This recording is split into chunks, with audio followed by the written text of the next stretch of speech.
আসসালামু আলাইকুম সুপ্রিয় শিক্ষার্থীরা, কন্টেস্ট একাডেমি কেয়ারের পক্ষ থেকে জানাই তোমাদের আন্তরিক অভিনন্দন। আর তোমাদের আরও অভিনন্দন জানাচ্ছি আমাদের চ্যানেলটির 1000 সাবস্ক্রাইবার উপলক্ষে। তোমাদের সবার কেক খাওয়ার দাওয়াত রইল। তো এখন আমরা যাই হোক কাজের কথায় ফিরে আসি। দেখো, সপ্তম শ্রেণী তোমাদের ষান্মাসিক সামষ্টিক মূল্যায়ন 2024, বিষয় বাংলা, শ্রেণী সপ্তম। তো এখন আমরা তোমাদের একটি প্রশ্নের সাথে সাথে ওইটার উত্তরটা সলভ করে দিব। দেখো, প্রথমে বলছে তোমাদের বিদ্যালয় সচেতনতামূলক একটি সভা আয়োজন করা হবে। এই সভায় আমাদের প্রাত্যহিক জীবন এবং চারপাশের নানা সচেতনতামূলক বিষয় নিয়ে আলোচনা করা হবে। এখানে উপস্থিত থাকবে তোমাদের এলাকার বা কোনো একটা এলাকার বিশিষ্ট ব্যক্তিবর্গ, বিদ্যালয়ের প্রধান শিক্ষক, সকল শিক্ষক ও শিক্ষার্থী। কাজ 1, জোড়ায় আলোচনা করে নিচের কাজগুলো এককভাবে করো। যেমন এখানে কিছু কাজ দেওয়া হয়েছে যে আমার এলাকায় এমন সমস্যা যার জন্য সচেতনতার প্রয়োজন, আমার খুঁজে পাওয়া সমস্যা, আমার বন্ধুর কাছ থেকে পাওয়া সমস্যা। তো এই ছকটা আমরা কিভাবে পূরণ করব সেটা এখন খেয়াল করো।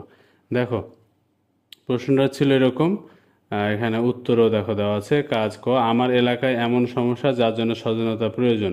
তো আমার খুঁজে পাওয়া সমস্যার মধ্যে রয়েছে বাল্যবিবাহ, তারপরে রয়েছে তোমার বাল্যবিবাহের পরে রয়েছে যত্রতত্র ময়লা ফেলা, বা বৃক্ষ নিধন আর শিশুশ্রম।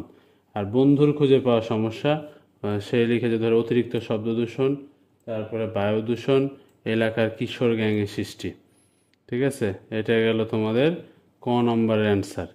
এবার দেখো আমরা চলে যাব খ নম্বরে। খ নম্বরে বলছে এবার তালিকা থেকে দুটি বিষয় বাছাই করো। বিষয় দুটি এমন হবে যা সকলের জন্য প্রয়োজনীয় বলে তুমি মনে করছো। এরপর বিষয় দুটি নিয়ে আলাদা আলাদাভাবে দুজনের মধ্যে দুটি সংক্ষিপ্ত কথোপকথন তৈরি করো। অর্থাৎ একটা ডায়ালগ, ইংলিশে যেটাকে আমরা ডায়ালগ বলি সেরকম এটা তৈরি করতে হবে। কিন্তু নির্দেশনা হলো যে একজন বয়োজ্যেষ্ঠ এবং একজন সমবয়সীর সাথে কথোপকথনের দুটি আলাদা নমুনা লিখতে হবে। সংলাপ লেখার সময় সর্বনাম ও ক্রিয়াপদের মর্যাদা রক্ষা করতে হবে।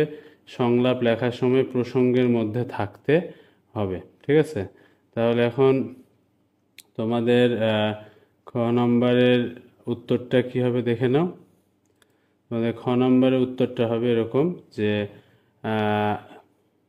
সমাধান দেখো, বিষয় শিশুশ্রম, বয়োজ্যেষ্ঠদের সাথে কথোপকথন। আমি, চাচা, আপনি আপনি কি জানেন শিশুশ্রম আমাদের সমাজে কতটা ক্ষতিকর প্রভাব ফেলে? চাচা, হ্যাঁ জানি, কিন্তু অনেক সময় দরিদ্র পরিবারের জন্য এটি একমাত্র উপায় হয়ে দাঁড়ায়। এরপরে আমি, এটা সত্যি, কিন্তু শিশুশ্রম করলে তাদের সঠিক শিক্ষা ও মানসিক বিকাশ ব্যাহত হয়। আপনি কি জানেন শিশুরা যদি কাজ না করে স্কুলে যায় তাহলে তারা সমাজে আরও ভালো অবদান রাখতে পারে? চাচা, হ্যাঁ ঠিক, তো ঠিক, কিন্তু সবসময় তো পরিস্থিতি আমাদের অনুকূলে থাকে না। আমি, চাচা, আমরা যদি সবাই মিলে সচেতনতা বৃদ্ধি করি এবং দরিদ্র পরিবারের জন্য সাহায্যের ব্যবস্থা করি তাহলে শিশুশ্রম রোধ করা সম্ভব। আমরা কিভাবে এই সমস্যার সমাধান করতে পারি? চাচা, তুমি ঠিক বলেছ, আমাদের সবার উচিত সচেতন হওয়া এবং শিশুশ্রম বন্ধে কার্যকর পদক্ষেপ নেওয়া। এই হয়ে গেল তোমাদের ক্ষয়ের উত্তর। তোমরা স্ক্রিনশট দিয়ে রাখতে পারো, অথবা এই যে আমি থামিয়ে রাখলাম, দেখো তোমরা পজ করে করে দেখে নিতে পারো। এরপরে দেখো ঘ নম্বরে, এরপর তোমার লেখা অনুচ্ছেদে যে কোনো 3টি শব্দের প্রতিশব্দ লেখো, তারপর প্রতিশব্দ ব্যবহার করে বাক্যগুলি আবার লেখো। ঠিক আছে, তাহলে প্রতিশব্দ ব্যবহার করে বাক্যগুলি আবার লিখতে বলেছে। তাহলে প্রতিশব্দ ব্যবহার করে যদি লেখো, তাহলে যেমন ধরো বিষয় শিশুশ্রম। ঠিক আছে, যেমন বিষয় ধরো শিশুশ্রম, শিশুশ্রম বলছে বয়োজ্যেষ্ঠদের সাথে কথোপকথন। চাচা, আমি এটা তো আমি বললাম। আরেকটা সমবয়সীদের সাথে কথোপকথন। আমি, রফিক, তুমি জানো শিশুশ্রম কতটা ক্ষতিকর হতে পারে? রফিক, হ্যাঁ কিছুটা জানি, কিন্তু তোমার মতামত কি? আমি, শিশুশ্রম করলে শিশুরা সঠিক শিক্ষা পায় না এবং শারীরিক ও মানসিক অনেক ক্ষতিগ্রস্ত হয়। তুমি কি মনে করো আমাদের এই বিষয়ে কিছু করা উচিত? রফিক, অবশ্যই, কিন্তু আমরা কিভাবে এই বিষয়ে কাজ করতে পারি? তারপরে বলছে দেখো যে আমরা স্কুলে এবং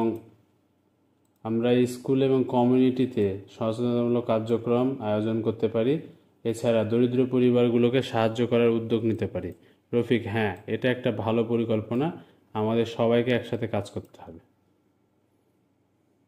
এরপরে গ নম্বরের প্রশ্ন, এবার তালিকা থেকে দুটি বিষয় বাছাই করে খ নম্বর বিষয় দুটি এমন হবে যা সকলের প্রয়োজনীয় বলে তুমি মনে করছো। এরপর দুটি বিষয় নিয়ে আলাদা আলাদাভাবে দুজনের সাথে দুটি সংক্ষিপ্ত কথোপকথন তৈরি করতে হবে।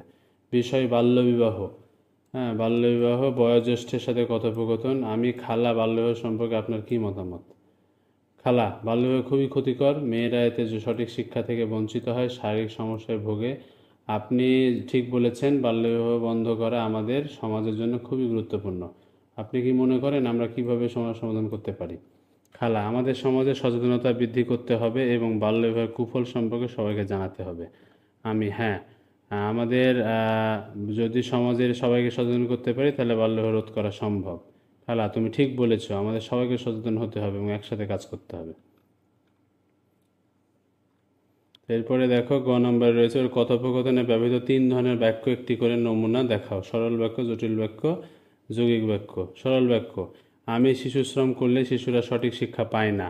জটিল বাক্য, আমরা যদি সবাই মিলে শিশু সচেতনতা বৃদ্ধি করি, বা এবং দরিদ্র পরিবারের সাহায্য ব্যবস্থা করি তাহলে শিশুশ্রম রোধ করা সম্ভব। এটা হলো কি? জটিল বাক্য।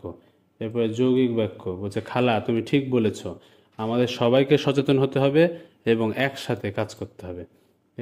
এই হলো বিষয়। এবং বাল্য এবং শিশুশ্রম বন্ধের প্রয়োজনীয়তা নিয়ে দেখো, এখানে সুন্দর একটা প্যারা দেওয়া হয়েছে, এটা তোমরা একটু লিখে নিতে পারো স্ক্রিনশট দিয়ে। এখানে সমাস, উপসর্গ, প্রত্যয়ের মাধ্যমে গঠিত শব্দগুলো হলো বাল্যবিবাহ, অপ্রাপ্তবয়স্ক, শারীরিক মানসিক শিক্ষা, উপসর্গযুক্ত, সচেতনতা, কার্যকর, উদ্যোগ, সমগ্র প্রচেষ্টা, উন্নয়ন, মানবিক বিকাশ, বৃদ্ধি ইত্যাদি, নীতি ইত্যাদি। হ্যাঁ, এরপরে শব্দ বিশ্লেষণ দেখো। বাল্যবিবাহ, বাল্য যোগ বিবাহ, সমাসবদ্ধ পদ। অপ্রাপ্তবয়স্ক, অপ্রাপ্তবয়স্ক হলো অ যোগ প্রাপ্ত যোগ বয়স্ক, এটা উপসর্গযুক্ত। শারীরিক, শরীর যৌগিক, এটা হলো প্রত্যয়। সচেতনতা, সচেতন যোগতা, প্রত্যয়। মানবিক, মানব যৌগিক, প্রত্যয়। ঠিক আছে, এই ছিল তোমাদের বাংলা প্রশ্নের সলিউশন। ভিডিওটি ভালো লাগলে শেয়ার দিয়ে দিও, কমেন্ট বক্সে জানিয়ে দিও। আর এভাবেই ভিডিও পেতে হলে আমাদের চ্যানেলটি অবশ্যই সাবস্ক্রাইব করে দিবে। পরবর্তী পরীক্ষার ভিডিও এবং সব কিছু সমাধান নিয়ে আমরা আসবো নিয়মিত। ধন্যবাদ সবাইকে, শেষ পর্যন্ত সবাই ভালো থেকো। আল্লাহ হাফেজ।